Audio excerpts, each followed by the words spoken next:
Diktaş grubun sunduğu Silikon Vadisi başlıyor.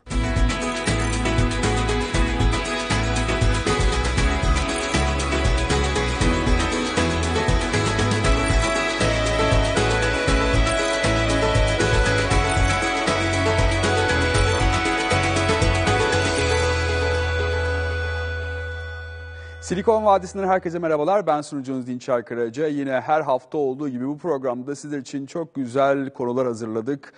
Konuklarımız var. Teknoloji dünyasından, kripto dünyasından yeni gelişmeleri sizlere bildiriyor olacağız. İsterseniz lafı daha fazla uzatmayalım ve hemen programımıza başlayalım. Türkiye'nin en bilinen ve en uzun soluklu teknoloji programı Silikon Vadisi bu hafta yine birbirinden değerli konuklarını ağırlıyor. Silikon Vadisi'nin bu haftaki bölümünde Türkiye pazarına yeni giren ve farklı özellikleriyle dikkati çeken Vivo V25 teknoloji danışmanı Kahraman Uğurlu'yla masaya yatırılıyor. Silikon Vadisi bu hafta İstanbul'da gerçekleştirilen Dell Tech Forum'u ziyaret ediyor. Silikon Vadisi'nin kadın ve teknoloji temalı teknolojinin ışıltıları bölümünde Dell Tech Forum'a katılan dünyaca ünlü siber güvenlik uzmanı Magda Çeli, sunucumuz Işıl Hastemir'in sorularını yanıtlarken Dell Technologies Meta bölgesi satış öncesi destek yöneticisi Eyad Baddar ise gelecek teknolojiler hakkında sunucumuz Dinçer Karaca'yla çok önemli bilgiler paylaşıyor. Birazdan Silikon Vadisi'nde.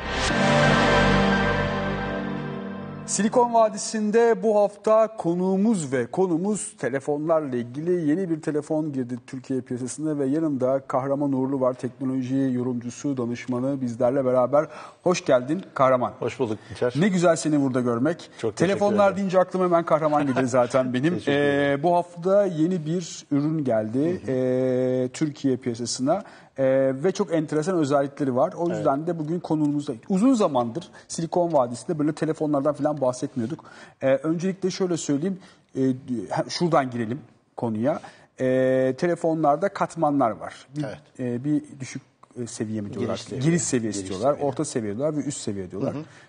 Nedir bu? Fiyatlara göre mi ayrılıyor? Doğal olarak.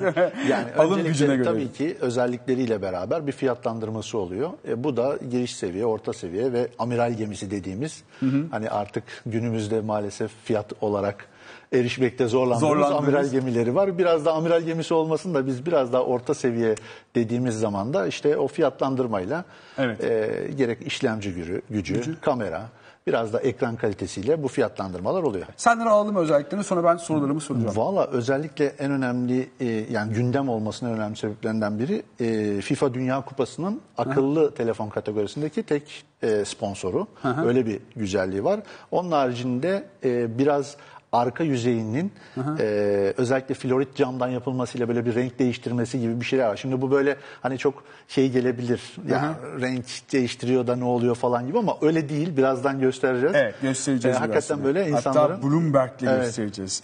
Bloomberg HT'nin de şeyiyle göstereceğiz. Birazdan gösterelim. Sen ama diğer özelliklerine bahset. Özellikle kamera tarafı enteresan. Yani o segmente göre enteresan. Aynen öyle. Yani özellikle arka kameralarda iki tane önemli kamera var. Bir tanesi 64 megapiksellik ultra duyarlı kamera dedikleri böyle optik imaj stabilizasyonunu böyle çok üst seviyeye taşımışlar.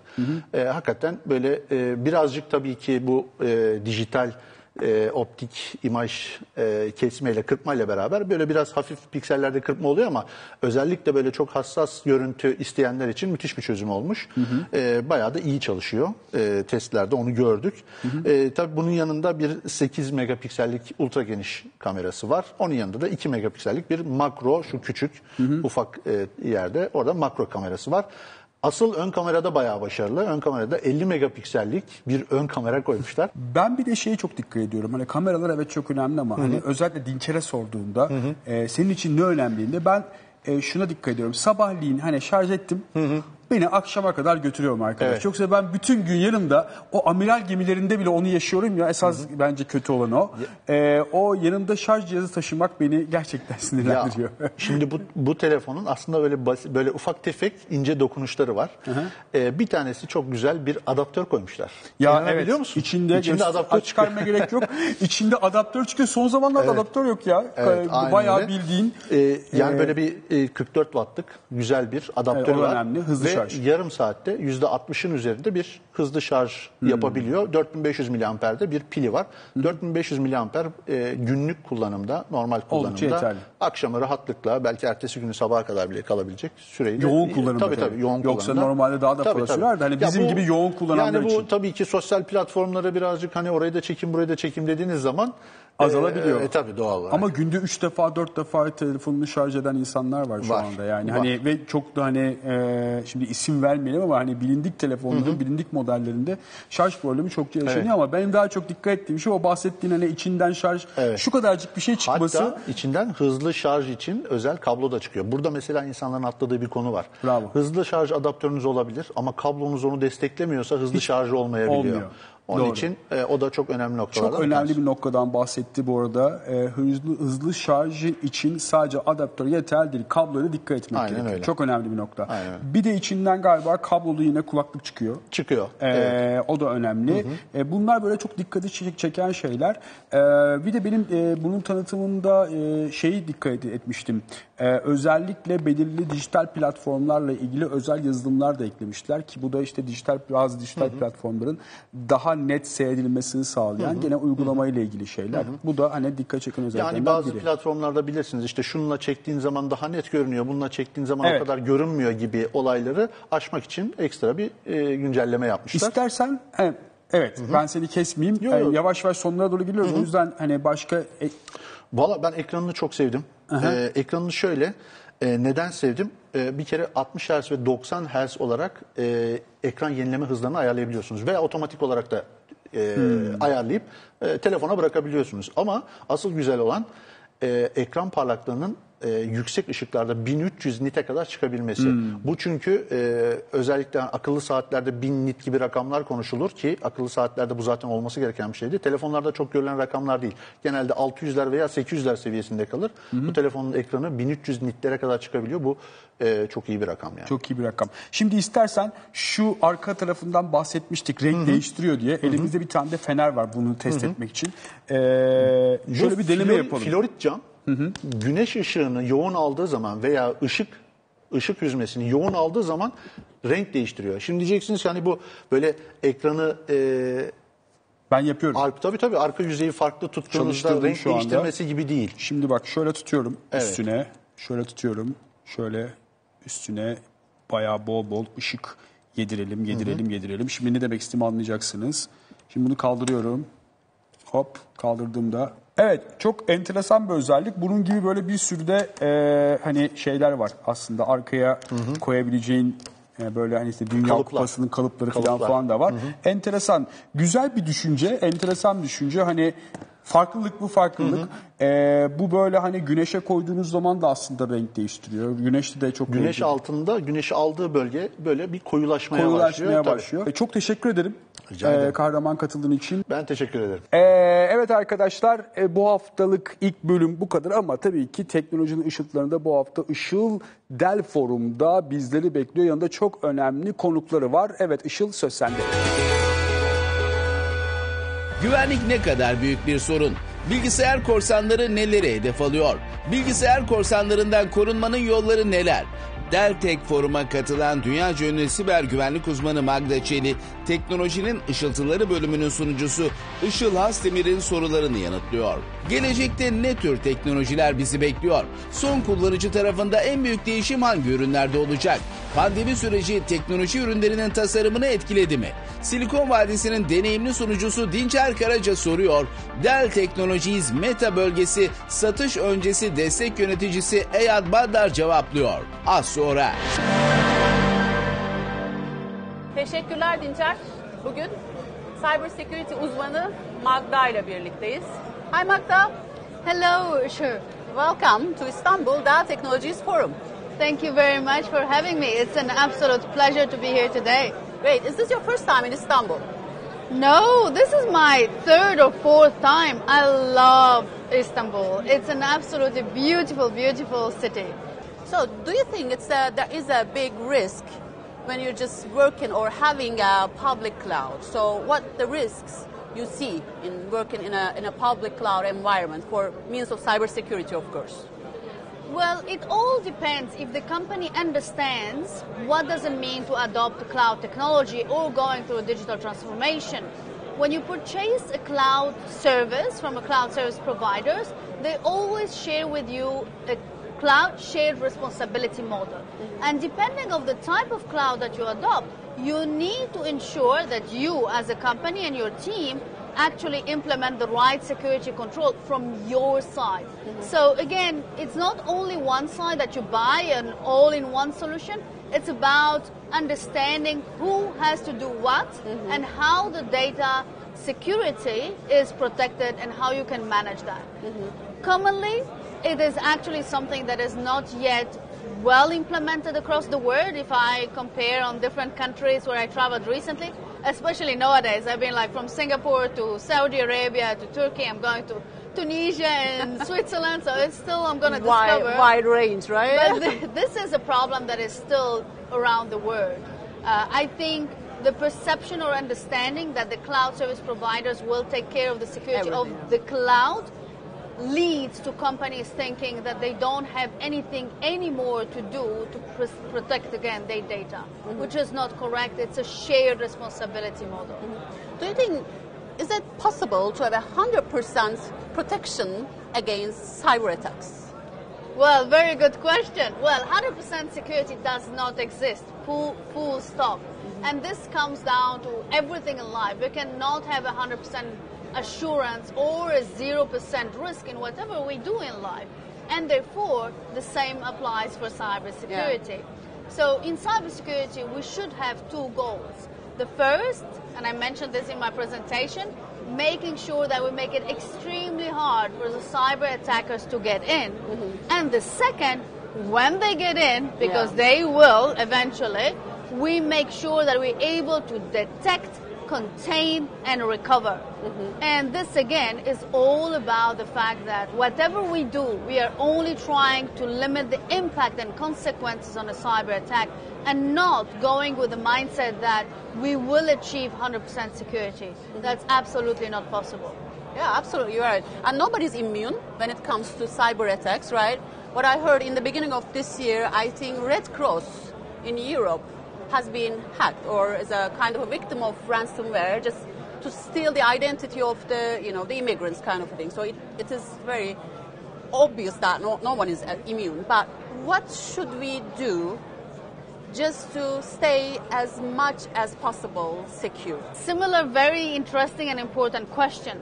I think if we look at the previous years, what has been put in place was a strategy that was all about just implementing IT controls while companies, enterprises shifted. Nowadays, we depend on technology. We use it for everything, from communicating with our colleagues to doing business to communicating with consumers or our clients when it comes to businesses. And that shift in dependency requires us to focus on the major risk that we are facing as a company. Now, there are two benefits of doing so. First, we will focus our effort on the 20% that will be as effective rather than the 80% that is not. And like in many things in life, the 20% usually is the most effective.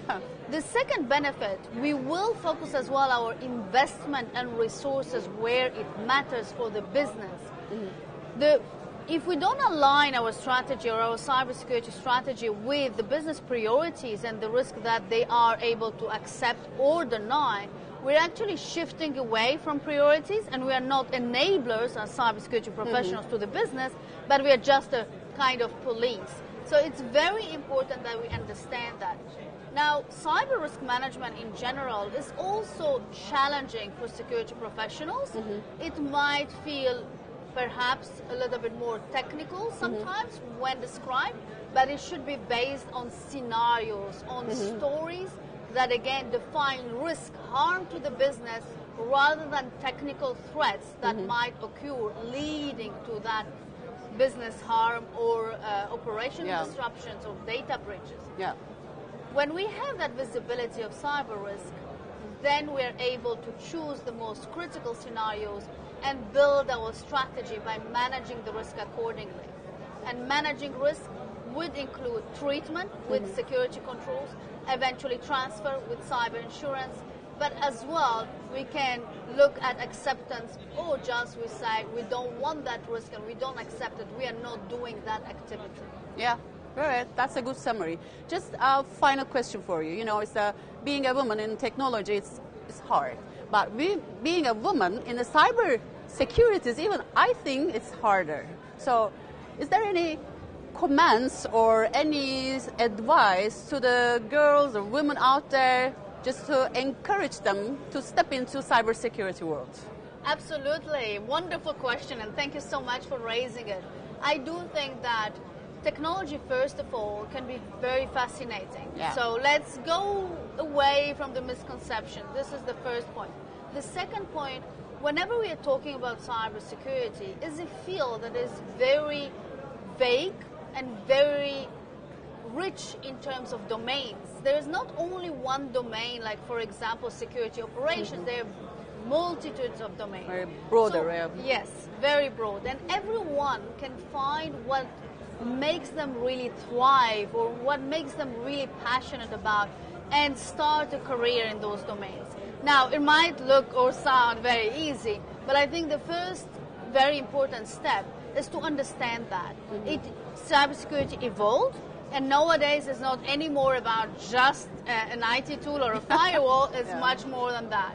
Now, when you want to start in cybersecurity as a woman in the field, you need to check and understand those domains to try to find out what makes you interested in those. What would you like to do? And especially, what would you excel in? So I would say nowadays, even though we are in 2022, women still face certain challenges. Yeah, absolutely. But I heard recently a discussion where a woman said, a very successful woman said that whenever we are talking about this kind of challenges, we need to fight or actually ignore things that will distract us for our main objective.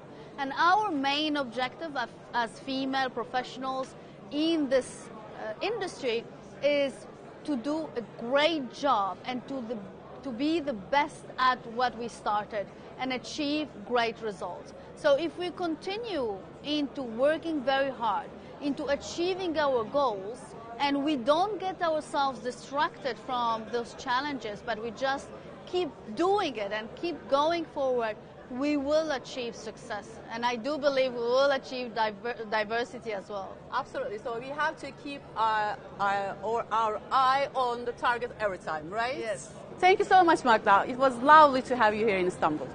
Thank you very much for the invitation. It was absolutely fantastic. And I would love to come back to Istanbul. Next time. Evet, Dinçer, şimdi söz sende. Gelecekte ne tür teknolojiler bizi bekliyor? Son kullanıcı tarafında en büyük değişim hangi ürünlerde olacak? Pandemi süreci teknoloji ürünlerinin tasarımını etkiledi mi? Silikon Vadisi'nin deneyimli sunucusu Dinçer Karaca soruyor.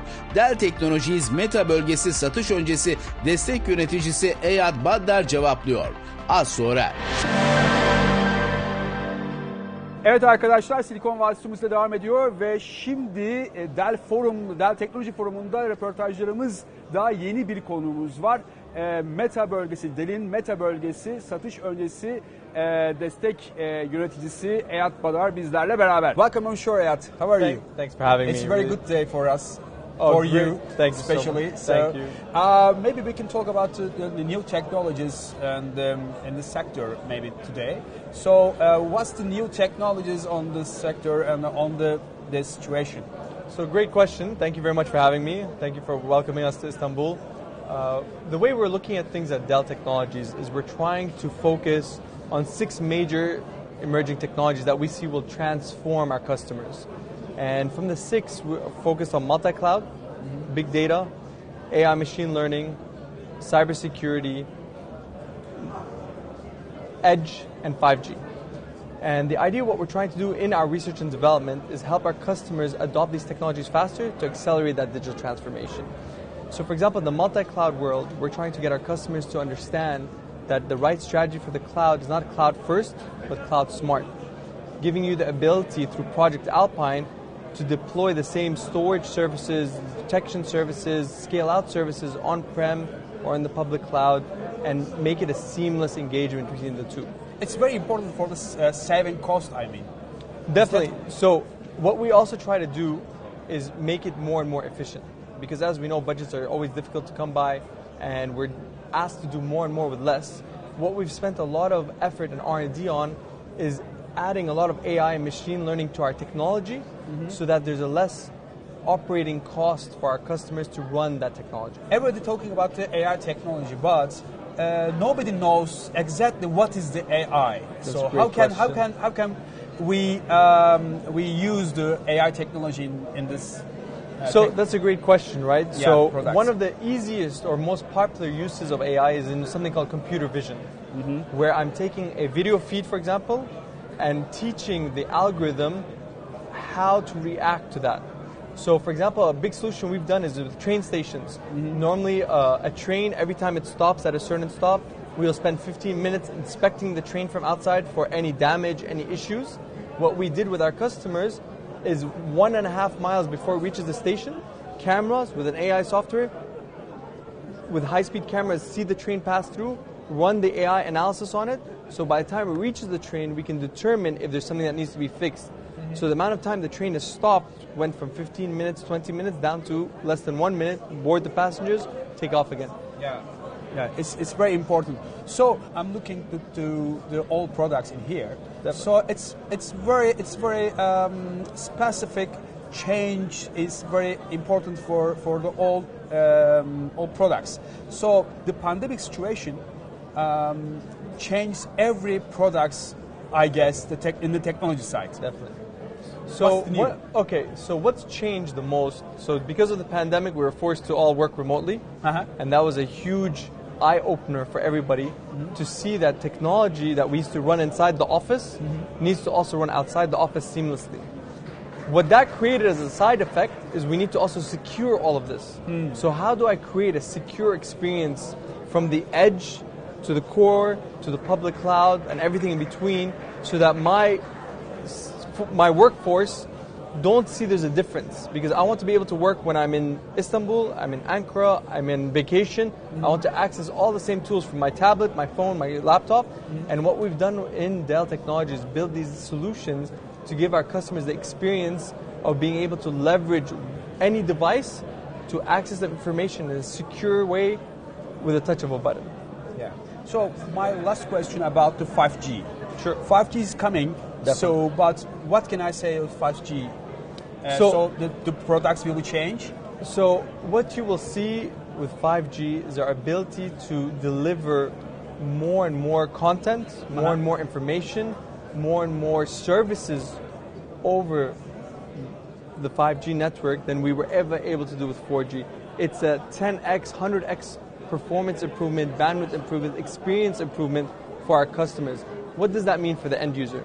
That means I'll be able to run all my services without a landline, which makes me more mobile, more effective, work from anywhere in the world with the same capabilities as if I'm sitting plugged into your data center. Thank you so much for everything. My pleasure. Thank you. Very nice meeting you. Take care.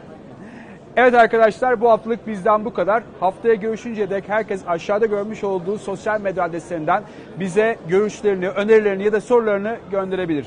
Gelecek hafta görüşünceye dek herkes kendine çok iyi baksın. Hoşça kalın.